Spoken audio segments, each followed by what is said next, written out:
Shana Tova, Gediativ.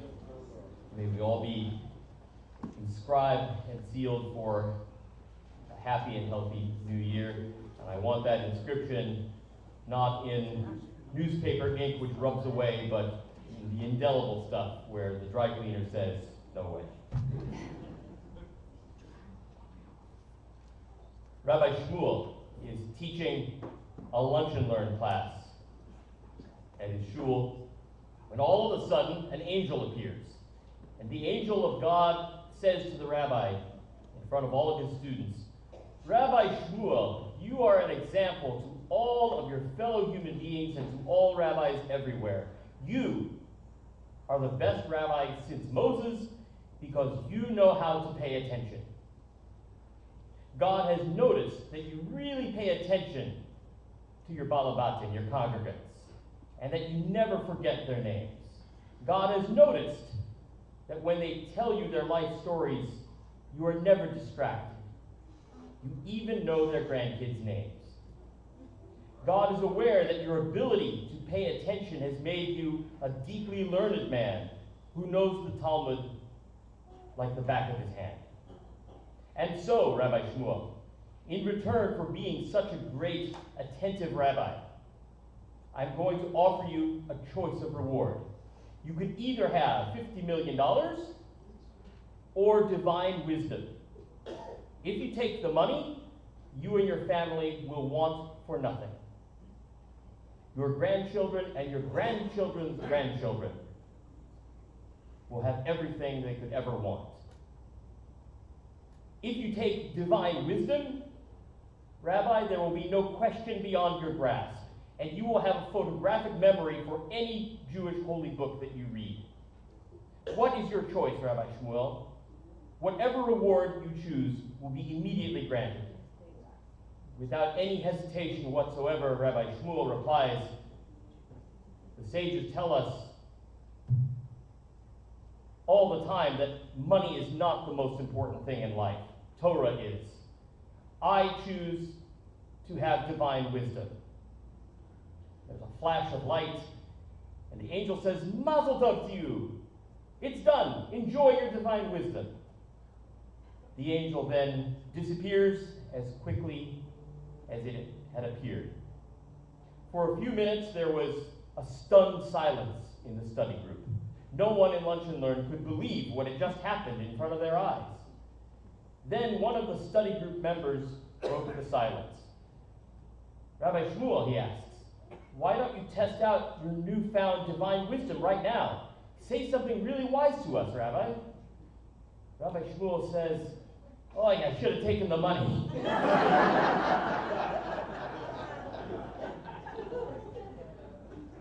The angel rewarded the rabbi because of his ability to pay attention. My message to you today is that paying attention is the unseen foundation of a life well lived.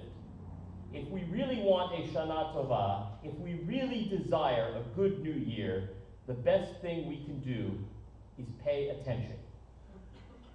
First, I'm going to tell you why it has become difficult to pay attention.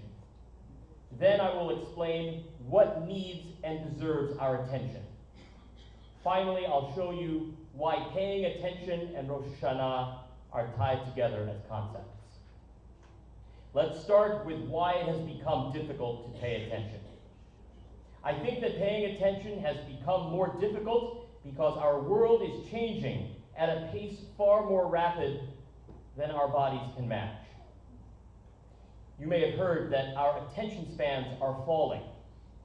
Maybe you saw a recent New York Times article that claimed that our average attention span was a mere 8 seconds, literally less than that of a goldfish. I am happy to report that this is an urban myth. The story reported in the Times has been criticized for sloppy methodology, and the article itself was an op-ed piece, not a piece of science news. In fact, our attention spans have not decreased at all. The advent of binge-watching television shows suggests actually the opposite, that our attention spans may actually be increasing. It is not uncommon at all for people these days to watch an entire season of a TV show in just a few days, which requires paying attention for hours on end. Not that I've ever done that. Oh, no. Certainly not. No, the problem is not how long we are able to pay attention, but what we are paying attention to in the first place. It's not the span that's the issue, but rather the target. We're not paying attention to the right things at the right time, and that can have devastating consequences. First, we have the issue of distracted driving. When I was a teenager in the 1980s, the national crisis was drunk driving. That's when MAD, Mothers Against Drunk Driving, formed. Now, distracted driving is proving to be an even more deadly challenge. When drivers pay attention to their text messages instead of the road, people die. It turns out that a driver who texts and drives has response times that are twice as long as someone who's had a few shots too many. It makes that person twice as likely to kill someone as someone who is drunk. Even a second of inattention is more than enough to cause a deadly accident. And these incidents are becoming extremely common. Every year, over 400,000 people are injured in accidents caused by texting and driving. More than 3,000 people each year die in these kinds of accidents, tragedies that often leave a terrifying record, the last unanswered text message. Moreover, texting and driving is something that normal people do. I imagine that some of you have done it before. I used to, but never again. Drunk driving is usually caused by people who are alcoholics, people who have an addiction. Texting and driving is more widespread because anybody can do it. Doesn't matter whether you have an addiction to alcohol or not, anybody can do it. It turns out that distracted driving is just part of our attention deficit. More and more, we are paying far more attention to the fictional universe of our collective imagination than we are to reality. Mind you, there is nothing inherently wrong with the fictional universe of our imagination. It's part of what makes us human. But as they say in Hebrew, yesh gvul, there is a limit. There are so many fictional things to pay attention to that our brains are having trouble keeping up. There is such a vast universe of entertainment and information online and on screen, text, video, audio. With the recent development of very small and blazingly fast chipsets, we now have virtual reality and augmented reality, and all of it is squeezing out genuine reality. I understand why people like the fictional universe more than reality. For a lot of people, reality is not such a nice place. In the fictional universe, good triumphs and the wicked perish. In the land of make-believe, the world's problems can be solved in 44 minutes. The fictional universe is never boring. Alas, our overloaded brains are having trouble paying attention to all that fiction while also maintaining our grip on the real world. All of that make-believe has created a serious clog, and the fiction is bleeding into the real world. That's not a good thing. When fiction invades reality, it's the spiritual version of a backed-up plumbing system. It's a mess, it stinks, and resolving it is neither pretty nor pleasant. Ask any prosecutor or criminal defense attorney about the effect that television has had on the legal system, especially shows like CSI. Juries today want real cases to be simple, and they want easy to interpret DNA evidence, just as happens on TV. That is not always in the interest of justice in the real world. Demanding DNA evidence for a conviction can result in letting the guilty go free. Sometimes there isn't DNA evidence, just a big pile of clues that lead to one logical conclusion. Likewise, Demanding DNA can result in innocent people being convicted. Every time we touch something, we leave our DNA on it in the form of skin cells. Just because you touched the knife doesn't mean that you stabbed someone with it. If you don't believe me, go ask Amanda Knox, the woman who was wrongly convicted of killing her roommate while studying abroad in Italy. Moreover, the spillover from the fictional world into reality encourages people to believe things that are completely impossible. Now, if someone wants to believe in Bigfoot, I don't really care. Go ahead. But if someone wants to believe in a conspiracy theory in which Jews are taking over the world, that concerns me greatly. The fictional bleed from delusional websites no doubt encouraged the ignorant masses in Charlottesville to yell, "Jews will not replace us." It causes them to think that we are conspiring to rule the world. And our addiction to shows like The Voice makes ordinary people think that they can strive for stardom when they should be aiming for education and gainful employment. Now, I'm not suggesting that we disconnect from technology and mass media, but I am suggesting that we find a way to rebalance our culture so that we are more attentive to reality than we currently are. It's not easy to reduce the consumption of anything that you're used to. Sometimes I'll temporarily disable my house's internet connection when it's time for the kids to do their homework. That never goes over very well. Right, guys? You'd think that I turned off oxygen and life support. And I'm sure that it's that way in other households as well. All the same, I do believe that paying attention to reality is important enough that a cultural refocusing is warranted. Now that I've established that we're not paying enough attention, what should we be paying more attention to once we're able to look up from our trance? Well, the first thing that we should be paying attention to is ourselves, our own souls. When was the last time that you took a good long look at yourself in the mirror, in the spiritual sense? When was the last time you really did an inventory of your soul? We tend to avoid doing that because that's when we find out what's missing and what's broken. And ignorance is bliss. Ultimately, this is what repentance is. It's an exercise in spiritual forensics. What did we do right? What did we do wrong? How can we replicate our good deeds, and how can we repair the damage we've done? It also wouldn't be a bad idea for us to pay more attention to ourselves in the physical sense.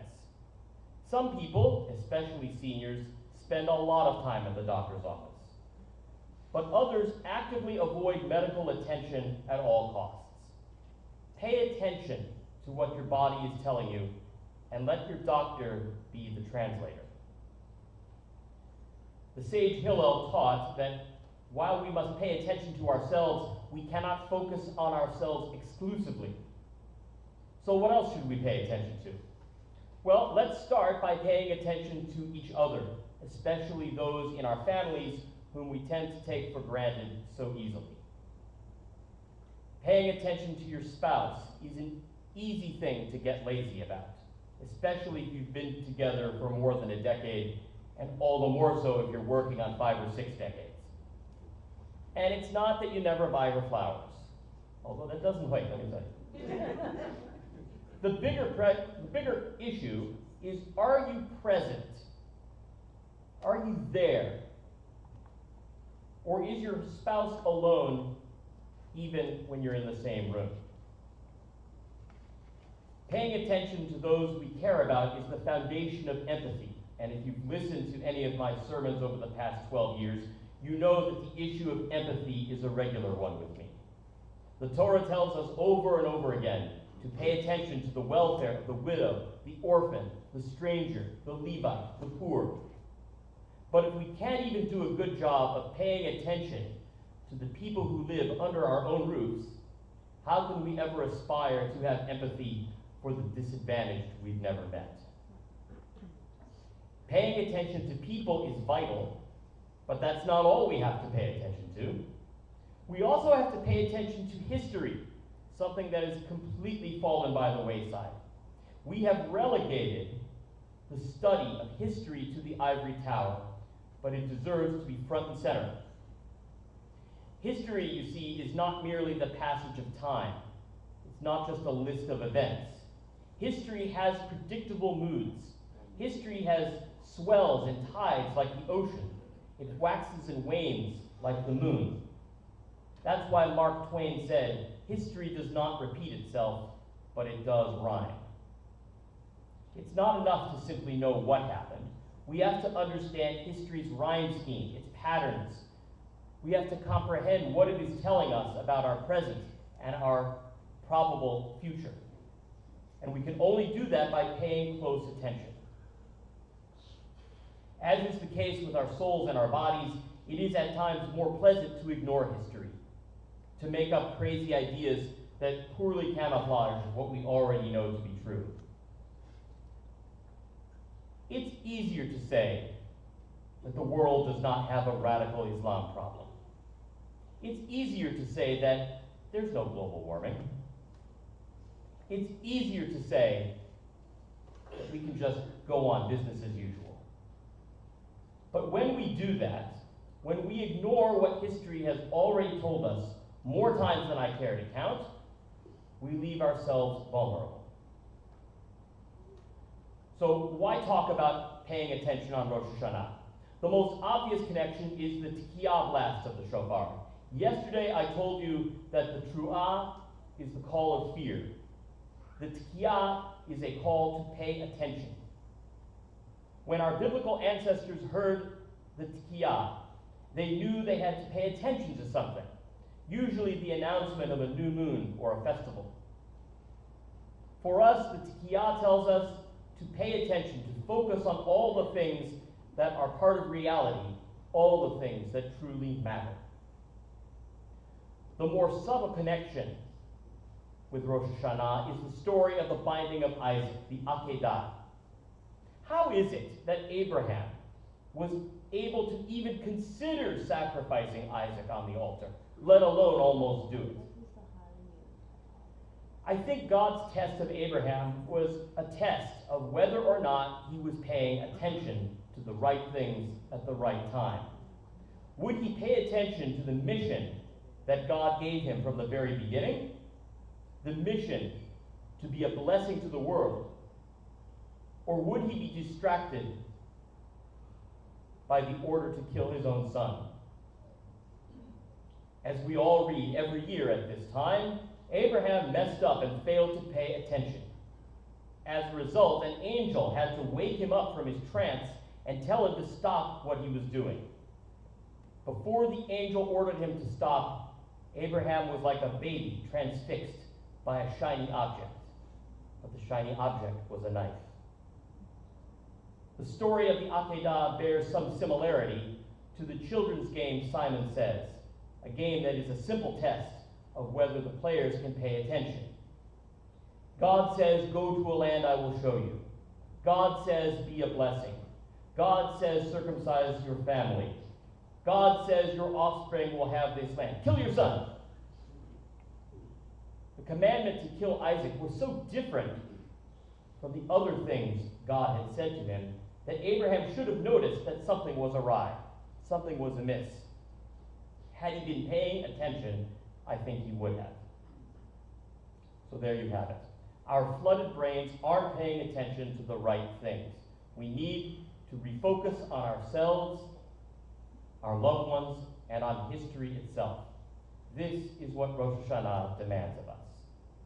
And now I get to ask you the question that I've been dying to ask.